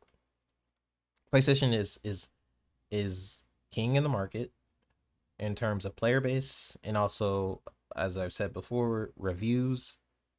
More review outlets tend to want a PlayStation version of a game. So I don't know how many games it will take for the media to be like, wow, Xbox is actually doing pretty good. They got RPG games, they got racing games, they got first person shooters. Will it be 5 games? Will it be 10, 20? I don't know. So when Major Nelson was kind of talking about like how they're judged on different yardsticks, um yeah, I mean they are. I don't know what it'll take to change that. I think it's kind of what we've been talking about in chat, where Xbox is will it be Xbox just releasing a bombardment of just nines, tens, a type of games? I mean, we've seen situations where Xbox has reviewed games well, and it still gets crucified in the media. You know, you get games like Cyberpunk for ongoing game of the year, like game of the year if we're talking about the Game Awards. Even though Xbox has absolutely murdered that category this year with Grounded or Halo or um Sea of Thieves, like all these different games where it's like live service based games where you consider like, oh yeah, that's an ongoing game. You don't consider a DLC like Cyberpunk to be an ongoing game. You know, that's another conversation. But Cyphertype says, what I hate about Halo 5. And RSJ fan says that's just sad. Yeah. Actually, let me scroll up a little bit. Drake Williams says there was no PS3 tax. The PS3 was genuinely more difficult to program for. That's why 20 years later, there's still no native backwards compatibility. Um, yeah, it kind of goes into what I was talking about with his post where he said, oh, there was a PS3 tax then. A company doing bad isn't the tax. And I kind of explained this. Um, that is not what the Xbox tax is. It's media buys, right? So yeah, and the 360 did well with all the 360 success in the generation. It had a lot going for it. It still lost by the end. So if you're talking about to the fans, the 360 did win that generation. But if you're talking about sales, which most PlayStation fans usually talk about sales, the PlayStation won that generation. So Cyphertype says, what I hate about Halo 5 or Raze, or not Raze, rather the aftermath of Halo 4 was how the Halo community damn near crucified every aspect of the game, which led to how Halo 5 turned out. Yeah, I mean, people say they want change, right? This is something we talk about at different gaming studios, and also it's like a study we do internally. And I'm gonna give you guys a little bit of an inside thing, right? When people say they want change in a game or an established franchise, they do not. They don't want change. They do not want change. They think they want change, but look at the evidence of that within the media. Which games are nominated in Game of the Year? I'm actually going to pull it up. Nominees. These are the nominees for 2023. You got Alan Wake 2. You got Super Mario Bros. Wonder. You got Legend of Zelda Tears of the Kingdom, Baldur's Gate 3, Resident Evil 4, Marvel's Spider-Man 2. Every single game on this list. Ooh. Every single game on this list is a sequel. Every single nominee. So I don't want to hear the media talk about how they want change and then what they keep nominating. They're punishing people who want to change their game, who want to innovate and add things or try different things.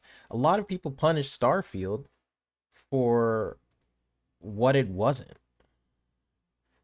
You know, they put Starfield in all these different bubbles except for what it actually was. They kept judging the game for what it wasn't. So it's like people don't actually want change, or the media doesn't want change. I want change. I want to see developers and games continue to grow, try different things, push the envelope for technology, stuff like that. So, to answer your thing, Cypher Type, you said what I hate about Halo 5, or rather the aftermath of Halo 4, was how the Halo community crucified it.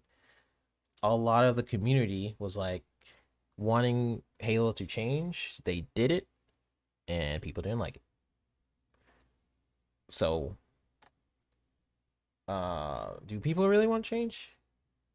You know, Mario Bros. Wonder, is as fun as that game is, and you're like an elephant, how different is that game from a lot of other Mario Bros. Games? You know, fantastic game, but how different is it? Legend of Zelda Tears of the Kingdom, fantastic game. How different is that game from Breath of the Wild? Besides the building mechanics, it's pretty similar, right?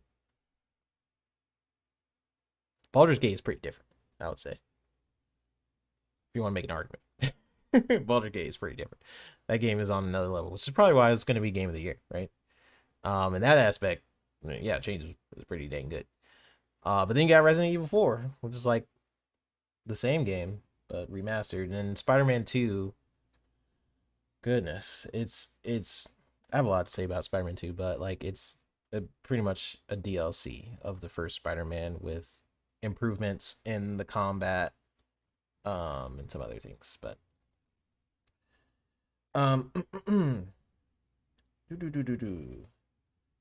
acted like it wasn't they're doing that caused the extreme course correction. Yeah. Yeah. Hey, I mean, Halo fans are kind of the worst. I'm a Halo fan, right? But I see kind of and also Jasper makes a good point. A lot of Halo 5 problems, it wasn't the fact that it was changed, but it was pretty misleading um with the marketing. Like the marketing was pretty um here's the thing, the marketing wasn't bad, it was freaking good, and that was the problem. You had all these different things of Master Chief versus Spartan Lock, and how they're gonna fight it out, and you're gonna have this cool battle with them. Their battle was a cutscene that lasted like 5 seconds, bro. And then you had like the Halo audio, Hunt the Truth. That's what it's called. Hunt the Truth was so good, so amazing. The storytelling in Hunt the Truth, you can hate Halo's story and Halo 5. Hunt the Truth was probably one of the best Halo story things that they ever released, in my opinion. Next to like Halo 2 and stuff, of course. But like Halo Hunt the Truth was so good. That's what I was expecting to somewhat be in Halo 5. The problem was their marketing was better than the game. It's just like, I don't know. That was an interesting case, but for in terms of the game itself, it was pretty different. Um, which the fans did not like, the fact that you can sprint and stuff like that. So Cypher Type says they want the illusion of change. Yes, if you want a new Zelda game, let's say the next Zelda, instead of so in this Zelda they added like building mechanics. So in the next one, you have the same game, but maybe add in co-op. And bam, that's enough of a change for people. You know, it's like, I mean, people, I don't know. I don't think they really want change. A lot of people think they want change. Here's the thing, I want change. I want games to innovate and try different things and push the envelope of technology. Like personally, I want change, but I feel like I'm an anomaly, and a lot of people think they want change, and then when something actually changes, they're just like, I like the old one. So I don't know. Cybertype says, let's look at how Spartan Ops ended and how Halo 5 began. You can't tell be that the Halo 5 narrative was their original plan. Oh, you're basically saying that, Yeah, yeah, yeah. So what are your personal favorite games of the year this year? You guys are hitting some really great questions. Um, my personal favorite game of the year this year. Yeah, it's Starfield. It's Starfield. Like that was for me. Um, I'm starting to play a lot of Alan Wake. Alan Wake. It's it's great. I played a little bit more of Baldur's Gate 3. Um, I just haven't played enough for me to like. I played more Starfield and Alan Wake 2 than Baldur's Gate 3, so that maybe that could change. What a lot of people are loving Baldur's Gate 3 and how the Dungeons and Dragons kind of like feel is within a video game finally. Yeah, I mean, that's awesome. So maybe that answer could change, but for now, for me, it's Starfield. It's like everything I wanted in a space game. And maybe that'll change when Star Citizen comes out. Star Citizen is looking interesting. But in terms of like a sci-fi space game, I go on my adventures, I loot stuff. Um, I end up in random missions that last for like 5 hours. That's the stuff I love about Bethesda. Like there was a mission in one Bethesda game on Skyrim where I found I was randomly exploring. I found this dagger uh where the more innocent people you kill with the dagger, the stronger it gets. Right? So of course I go and murder villages and whole whole villages, and the sword is like super strong by that point and it's like unstoppable. Those experiences, those dynamic experiences probably don't happen for a lot of people in like the first 5 hours when people are like reviewing the game. That stuff happens way later. So when you are reviewing or even talking about a game like Starfield, like everyone's gonna have like somewhat of a different experience because it's just how massive the game is. There's so many different pathways to do the same thing, and like I don't know, there's not a lot of games like that. Like I feel like a lot of the media was punishing a Bethesda game for being a Bethesda game. That's what I'm talking about. Like people punish the game for being what it is. It's and like or what it's not. you know? So for me, like for a Bethesda game, what I expect out of Bethesda games, this was the most polished Bethesda game. It didn't have any bugs. The gunplay felt incredible. Like they really stepped it up with the gunplay. The when you're on a planet and you're seeing like the sun revolve around the planet and it's like this cool sort of lens flare and the shadows and stuff. It's beautiful. It's weird because like I could see some people like posting screenshots like, it looks okay. Like Starfield could look really beautiful. Um, on specific planets. There's so many different planets. So yeah, it's my game of the year. Uh, because I don't get a lot of experiences like Starfield. Like, what you want me to play another like similar experience game? Like, there's not a lot of games that are gonna be like Starfield. Like, that's pretty much what I've been looking for in a game. So my personal game of the year, yeah, it's Starfield. Um, so Cypher Type says, allow me to concede that I believe the narrative director changed between those both games. I will stand corrected. You're talking about Halo 5? I know it changed in Halo Infinite. Like Halo Infinite was about to be a completely different campaign. And then they changed that. And then you say Starfield for you as well. Nice. Um what is your guys' game of the year? I think the one who actually asked this question was Drake. So I'm curious about you, Drake. What was your game of the year? And you said, my opinion, they wanted Starfield to be the perfect amalgamation of No Man's Sky, Star Citizen, and Elite Dangerous. Yeah. So like you're punishing the game for not being other games. Like it's just so weird to me. Like, um, yeah, I don't know. Like I get the criticism I get the most for Starfield is like maybe the how you travel to different planets. So there's like a lot of menus to like if you wanted to click on a planet and fast travel to that planet, like that process could probably be better, right? If I were to agree with any of the criticism, yeah, that could be better. But if I'm gonna punish a game, like this game is not doing what I liked about in No Man's Sky. Like I'm starting to compare for what it really isn't. It's not really No Man's Sky. Then I don't know. I judge games for what it is, not necessarily what it isn't. All right, guys. Um, you say I agree with you.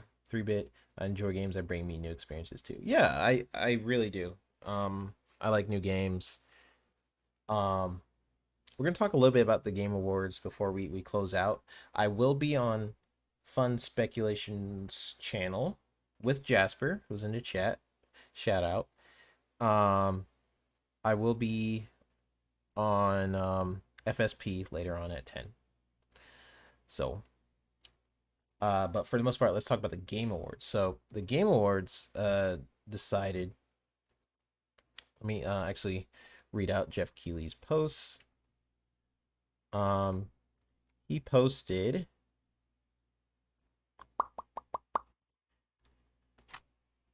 Jeff Keighley has shared his thoughts on the debate surrounding Dave the Diver's nomination for Best Indie Game at the Game Awards. Independent can mean different things to different people, and it's sort of a broad term. Bro, that like, and I kind of made a fun joke post where I'm just like, what matters anymore? But I'm kind of serious. Like, if you're gonna have an award show and you want it to have actual merit, you want to be like the Oscars, you want to have this sort of credibility that this is an actual award show, then you would think that each category would have,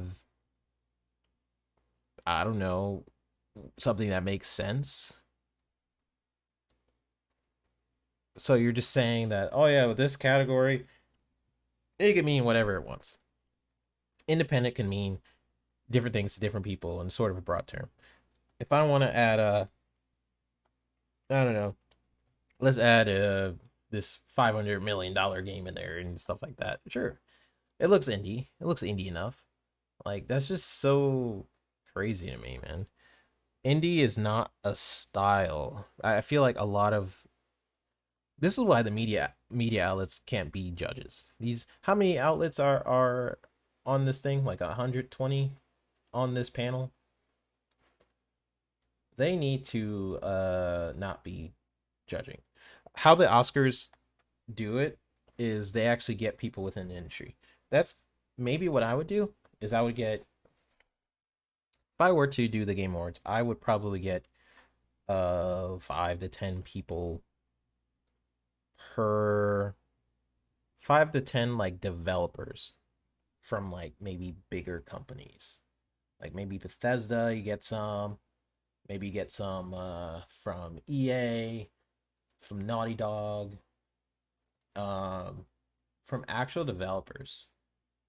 At least like then like you have people in the industry who actually understand some of these categories.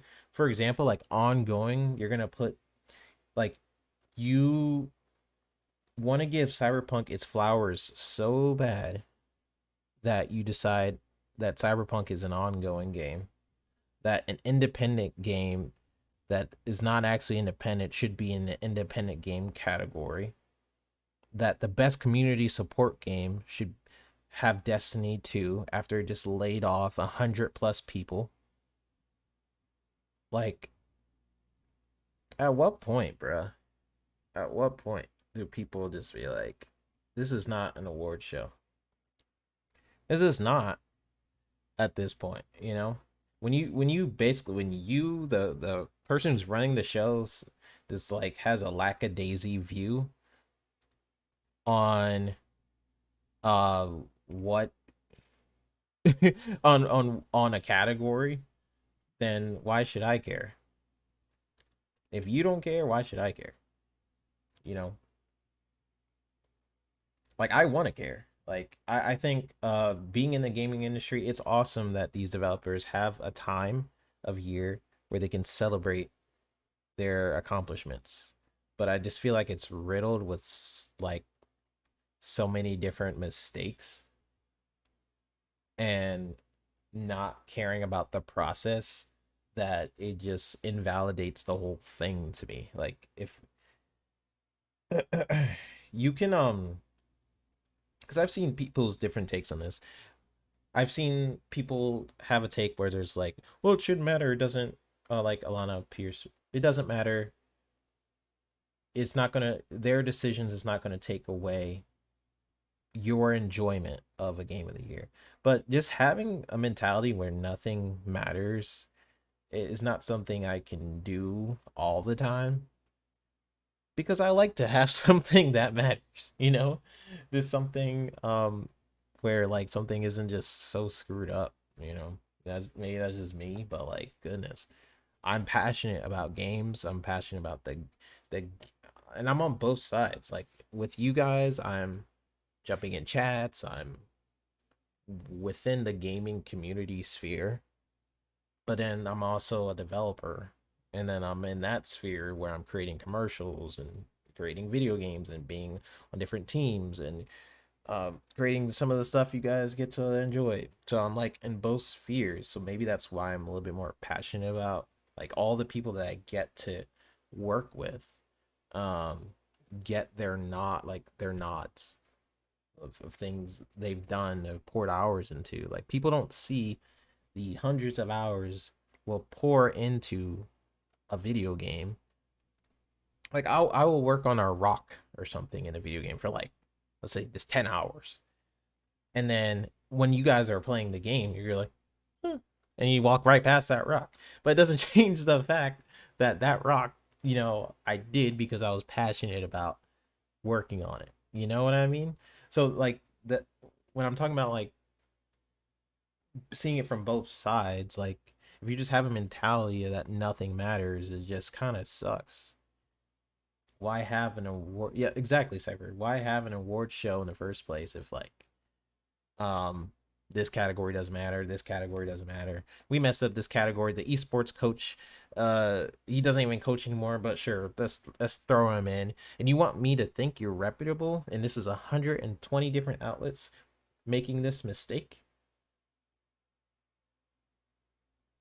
You want me to give you credit when you've had so many different mistakes in these different categories? You want me to think you're reputable? That you're not even willing to look into it? You're just like, well, oh well. Like just I understand where some people are coming from, but just to have the mentality that nothing matters, I can't always do. I can do it with certain things. I can do it with certain people. But I don't know if it's things like I'm passionate about, like video games, gaming community, passionate. You guys are awesome. You guys, um, yeah, you all mean a lot to me. Just like getting jumping into different podcasts and stuff. Just to have a mentality that none of that matters is just weird. I don't know. I can't always do it. I can do it with certain things. So you guys can let me know if I'm crazy. Um, RSJ fan 05 says, to me, an indie game is a game that's done by a studio that is independent of any publisher. Yep. You are independent, and I think how they maybe, if I was running it, I would maybe even add a budget. I think some award shows like at film festivals, they'll have categories for films under 500,000, films under like 10,000. They do that because there's a point where you are pretty much a big studio or you're getting big studio money. It's not really fair to compare someone who can only afford maybe a good camera, but you know, crappy lighting or something like that. But the story's good, you know. It's just not always fair to compare something like Transformers to something I made in my backyard. You know, that's why to me it's important to get this category right, because you have actual developers who are indie developers who are working their butts off, and they're losing to like $1 billion company that they're like, here.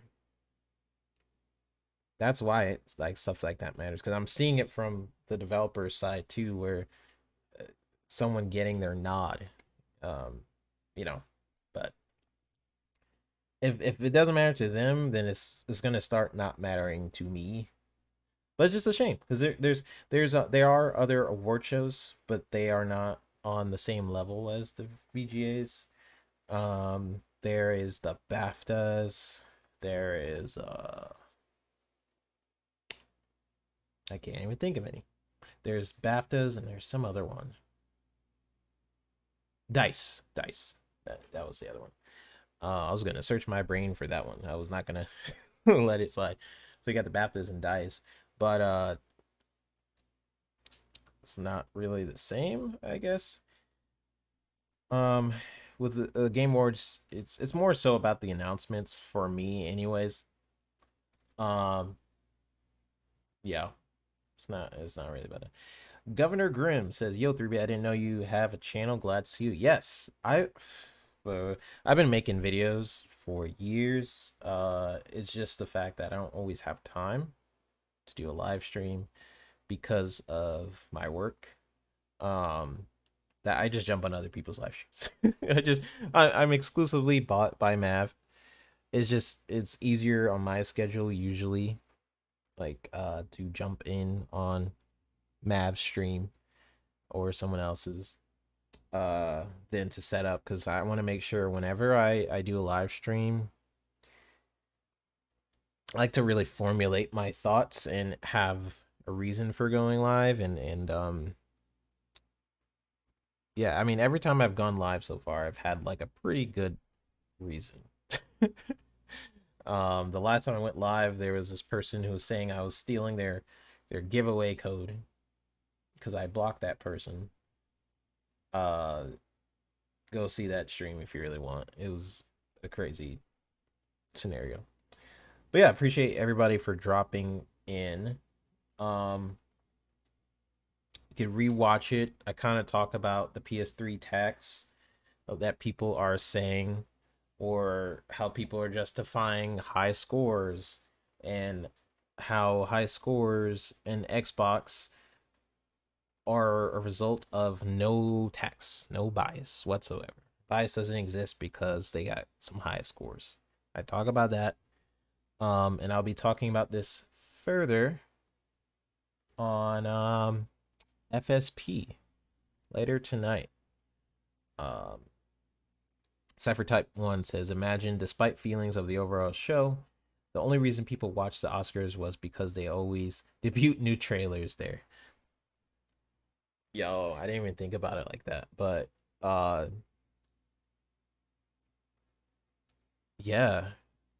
Like new movie trailers, that'd be interesting. Like, oh, I wasn't gonna watch the Oscars, but because Leonardo DiCaprio is debuting Killers of the Flower Moon's trailer there, I'm gonna definitely watch it. Like, I never, honestly, I didn't think about it that way, but yeah, that would be a weird sentiment, right? Like, people watch the Oscars to kind of celebrate the actors, uh, that put on great performances, or the production people who poured hours and sweat and tears into the visual effects, or you get people who did the soundtrack and all this different stuff. It's like a celebration time, but I just feel like that's tainted with the video game awards because they don't even care about the categories that are in there.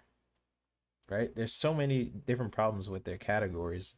The esports coach not even coaching this year, the best community game going to a game that hired or that fired their community support, Destiny 2. And then you got this indie situation where you have a non-indie game in the independent category, and then your reason for that is summoning it up to independent can mean different things to different people in a sort of a broad term. Like there's just too much where I can't justify it as an actual award show. Like at this point, like it's it'll be fun to watch. I even debated not even watching it, but Mav and the crew was like, you have to watch it with us, so I will watch it for them, I suppose. And I guess some of the announcements does help quite a bit. But all right, thank you guys for dropping by. If you had anything in this video, people who are watching it later, that you agreed with or disagreed with, let me know. That's something, a tagline I always used to say, because I'm open to other people's opinions. But yeah, if you guys agreed with this video or not, let me know in the comment section down below for those who are watching later. But I appreciate everyone for dropping in. Let me just read some of these last comments. Governor Grimm says, leaves a bad taste in my mouth the way they rush recipients off stage and hand out some awards on the breaks. Do they do that? I know they do that at the Oscars. They'll like play music to get them off the stage. I think that's just an award thing. I actually can't remember VGAs doing it, but yeah. And then RJ fans say, but I see what you're saying about the VGAs. Yeah, I mean, it's just the fact that I'm on both sides of the equation of a developer and podcast slash whatever. And I like people getting credit for the hard work because I've seen the hard work and people work their butts off on that rock that you guys walk past. So at least they get one ceremony where you can kind of like they could get appreciative of their hard work. That's probably why it triggers me just a little bit, the video game awards. But I appreciate everybody in here. Let me know if you agreed with anything I said or didn't say. Love y'all. I will be on Fun Speculations channel at 10 o'clock. So like literally in a couple hours. And yeah, I'm sure Mav will have some things to say on this Xbox tax. We've been talking about it quite a bit behind the scenes and stuff like that. And again, thank you to all the people who liked my post on it. My secondary post I was going to post is pretty much what I was going to say in this video. So no need to to post about it unless I think about something else. But thank you. There was a lot of support on that post, and I really appreciate it. Love y'all. I'll see you on FSP at 10 o'clock. Peace out. Bye, y'all.